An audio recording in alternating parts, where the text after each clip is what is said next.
నమస్తే. ఇన్నాళ్ళు నన్ను సపోర్ట్ చేస్తూ, ఎంకరేజ్ చేస్తూ మీ ప్రేమని నాకు అందిస్తున్న ప్రతి ఒక్కరికి కృతజ్ఞతలు. అలాగే ఈ వీడియో కూడా ఖచ్చితంగా మీకు ఉపయోగపడుతుంది. లైక్, షేర్ అండ్ సబ్స్క్రైబ్ చేసి మీ సపోర్ట్‌ని నాకు అందించండి. అలాగే ఈ వీడియో పట్ల మీకున్న అభిప్రాయాన్ని కామెంట్ సెక్షన్‌లో కామెంట్ చేసి తెలియజేయండి. ఇప్పుడు వీడియోని చూద్దాం. సూర్యోస్మి, నేను మీ విక్రమాదిత్య.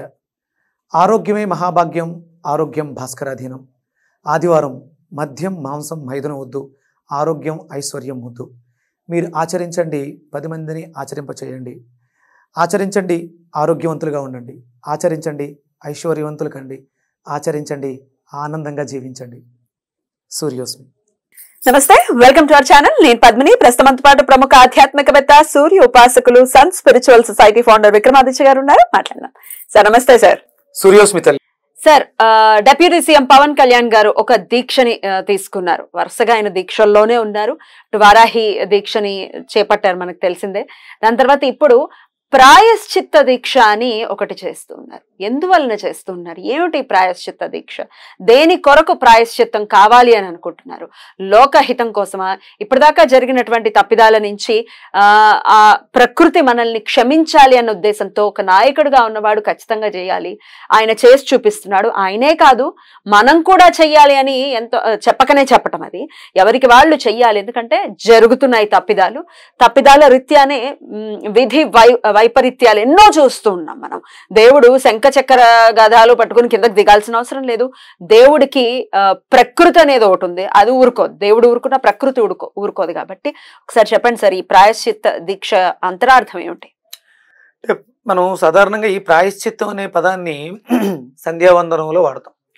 అంటే చేయవలసిన సమయానికన్నా కొంచెం ఆలస్యంగా చేస్తే ఒక 4 సార్లు అర్ఘ్యప్రదానం, ప్రాయశ్చిత్త అర్ఘ్యప్రదానం అని ఉంటుంది సంధ్యావందనంలో. ఇస్తారా? ఇవ్వాలి ప్రతిరోజు కూడా. అంటే మనం ఉదయం సూర్యోదయ సమయంలో ఆయన వచ్చే సమయానికి ఇవ్వాలి. సంధ్యావందనం సమయంలో అర్ఘ్యప్రదానం చేస్తాం. అది కొంచెం దాటిన మనం ముఖ్యంగా లేట్ అయినప్పుడు కాలాతీత కాలాక్రమణ దోష నివారణార్థం ప్రాయశ్చిత్త అర్ఘ్యప్రదానం కరిషి అని అమ్మవారి మనం గాయత్రి మంత్రాన్ని ఈ విధానానికి గాయత్రి వేరుగా ఉంటుంది. ప్రధానంగా ఇచ్చే అర్ఘ్యానికి గాయత్రి వేరుగా ఉంటుంది. ఈ విధానానికి గాయత్రి వేరుగా చెప్పి 4 సార్లు సమయాన్ని బట్టి అర్ఘ్య ప్రదానం ఇవ్వడం ద్వారా అంటే ప్రాయశ్చిత్తంగా చేస్తాం. అంటే ప్రాయశ్చిత్తం అంటే తప్పిదం జరిగింది, అనివార్య కారణాల వల్ల లేటుగా లెగిస్తేనే ప్రాయశ్చిత్తం అర్ఘ్యం 4 సార్లు ఇస్తున్నా ఉన్నప్పుడు ఇంత పెద్ద తప్పిదం జరిగింది. ఇది అంటే ఆయన ఫస్ట్ పౌరుడిగా, ఇప్పుడు ఆయన గవర్నమెంట్లో ఉన్నప్పుడు ఆయన కింద వాళ్ళు చేసినది కాదు, ఇంతకు ముందు జరిగినటువంటి తప్పిదానికి నా వంతుగా నిజంగా అంటే ఆయన ఉన్నతుడు అని చెప్పడానికి ఇది ఒక్కటి సరిపోతుంది. ఏమి నాయకుడండి! సనాతన ధర్మంలో ఉన్నాం మనం. అసలు బొట్టు పెట్టుకోవడానికి సిగ్గు మన పిల్లలకి. అబ్బాయిలకైతే మరీ అది అన్యాయం. గుడికి వెళ్ళాలంటే అదో నామోషి. అలాంటి పెంపకాల్లో ఉన్నటువంటి మనం ఒక నాయకుడు, సనాతన ధర్మంలో ఉన్నానని గర్వంగా చెప్పుకునేది. ఇప్పుడు నాయకుడు అయ్యాడమ్మా. ఆయన సహజంగా ఒక సినిమా హీరో. ఆయన ప్రజలందరి మనసుల్లో కొల్లగొట్టినటువంటి హీరో. సాధారణంగా హీరోలు అందరూ కూడా బొట్టులు పెట్టుకోవటం, అంటే ఈ కండువాలు వేసుకోవటం, ఇవన్నీ నామోషిగా ఉంగరాలు పెట్టుకోవడం, ఇవన్నీ నామోషిగా ఫీల్ అవుతాయి. సహజంగా అంటే వీళ్ళు ఫిల్మ్ ఫీల్డ్ లో ఉన్నారు కాబట్టి, కళాకారులు కాబట్టి ఈ కొంచెం ఇలాంటివి ఏమైనా చేయడానికి అంటే స్టైలిష్, ఆ మోడర్న్ ఇది పోతుందేమో అని ఫీల్ అవుతుంటారు. కానీ చూడండి, అందులోంచి వచ్చి ఏదో చెయ్యాలని తపనతో ఆయన చేసేవన్నీ కూడా కొంచెం ఇలాగే క్రిటికల్ గానే, కాంప్లికేటెడ్ గానే ఉంటాయి. ఊరికి దూరంగా వెళ్ళిపోయి పొలం తీసుకోవటం, గోమాతని పెంచడం, వ్యవసాయం చేయడం. అసలు ఆయన త్రికరణ శుద్ధిగా నమ్ముతున్నారు ధర్మాన్ని. దాన్ని చెయ్యటంలో ఎటువంటి అంటే ఇదేదో గోప్యంగా చెయ్యాలి, 10 మంది ఏమైనా వేసుకుంటారో, లేకపోతే దీనికి రాజకీయాలను అంటగడుతూ అమ్మో ఆ ఓటు బ్యాంక్ మనకు పోతుందేమో, ఈ ఓటు బ్యాంక్ మనకు పోతుంది, ఇట్లాంటి దీన్ని ఏమనాలంటే ఒక నీచమైనటువంటి ప్రవృత్తి లేనటువంటి ఏకైక నాయకుడు power star deputy CM Pawan Kalyan garu అని ఖచ్చితంగా. అంటే ఆయన విజయం సాధించారు. ఎంత విజయం అంటే పూర్తి విజయం. ఇంతవరకు రాజకీయ రంగంలోనే ఎవ్వరూ సాధించలేదు. 21 సీట్లు, 100% స్ట్రైక్ రేట్. 21 అనేది చాలా పవర్ఫుల్ నెంబర్. 3 అనేది గురుడు ఆధిపత్యాన్ని ఇస్తుంది.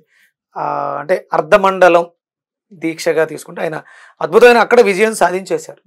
నిజంగా అంటే ఓటమిని చవి చూస్తూ ఆనందిస్తూ ఓటమిలో గెలుపుని ఎత్తుకుంటూ గెలిచినటువంటి వ్యక్తి గర్వంగా మనం రావడంతో వారాహి అమ్మవారి నవరాత్రులు దీక్ష చేయటం, ఇప్పుడు ఇమీడియట్ గా ఇప్పుడు జరిగిన దానికి చాతుర్మాస దీక్షను చేయటం, చాతుర్మాస దీక్షలు ఆల్రెడీ ఉన్నారు, మళ్ళీ ఇప్పుడు ప్రాయశ్చిత్త దీక్షను కూడా చేస్తున్నారు.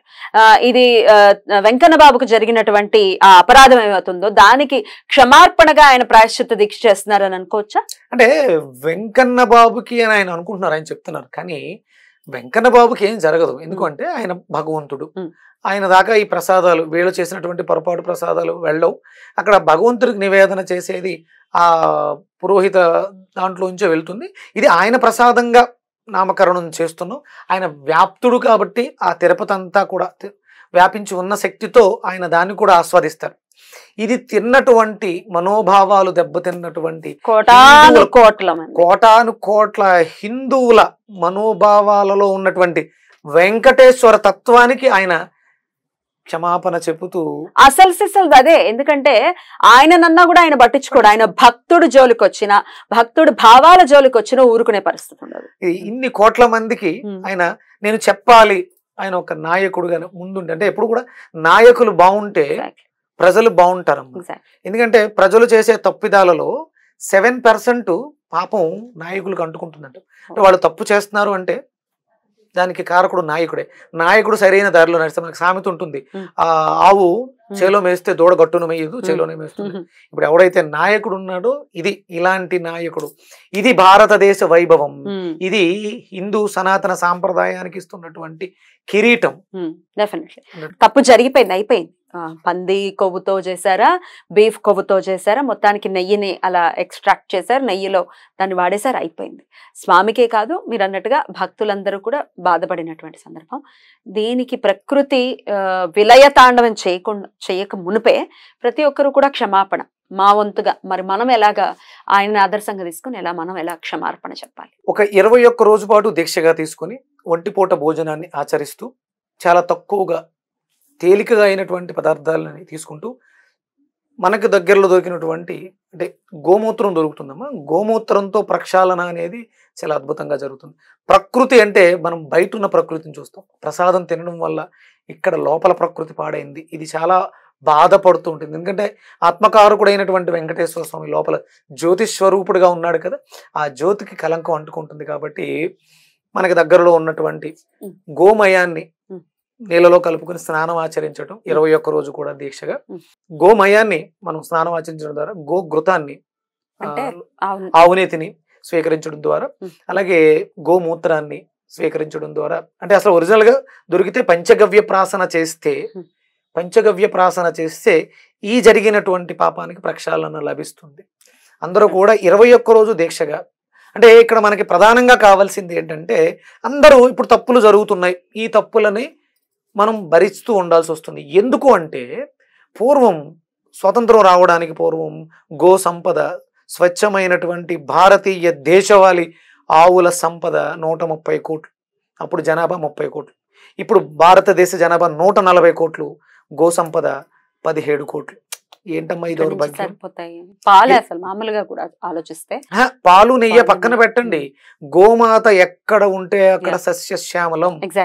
ఇప్పుడు ఇది దొరకట్లేదు కాబట్టి మేము వేరే తెస్తున్నాం అంటున్నారు. గో సంపద పెంచడానికి మన కళ్ళెదురుకుండా కబేలాలకి తరలిపోతుంటే ఎవరో ఒకళ్ళో ఇద్దరు తిరగబడుతున్నారు, మిగతా వాళ్ళందరూ చోద్యం ఎందుకు చూస్తున్నారు? మన ఇళ్ల మధ్యలోనే కబేళాలు ఏర్పాటు చేసి జరుగుతుంటే ఎందుకు ఎదిరించలేకపోతున్నారు?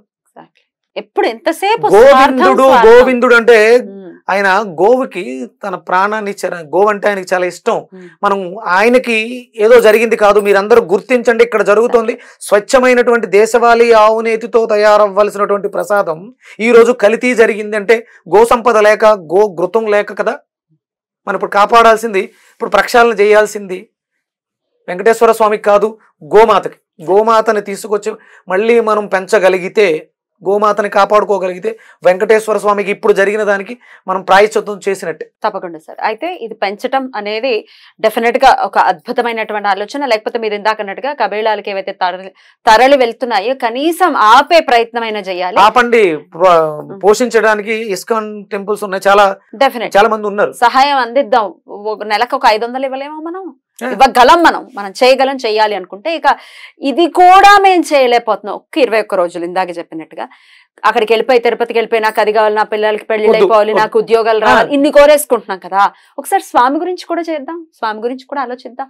ఒక 21 రోజు 21 రోజు ఒంటిపూట దీక్షగా తీసుకుని ఒంటిపూట భోజనం చేస్తూ తప్పకుండా నేల మీద పడుకుంటూ మనకు అందిన వాటిలో అంటే మీకు గోమయం దొరకదు, లేకపోతే గోమూత్రం దొరకదు, గోఘృతం కూడా దొరకదు, మంచినీళ్ళని లేకపోతే మనకు దొరికినటువంటి పళ్ళని పలహారాలని స్వీకరిస్తూ ఒంటిపూట భోజనం చేస్తూ నామాన్ని గట్టిగా ఉచ్చరిస్తూ మనసులో తదేకంగా దీక్ష చేస్తే స్వామికి ఆ శక్తి పెరిగి దుర్మార్గుల యొక్క ఆట కట్టి ఇలాంటివి జరగకుండా ఉంటే జరిగిన దానికి ప్రాయశ్చిత్తం చేసుకున్న వాళ్ళు అవుతాం.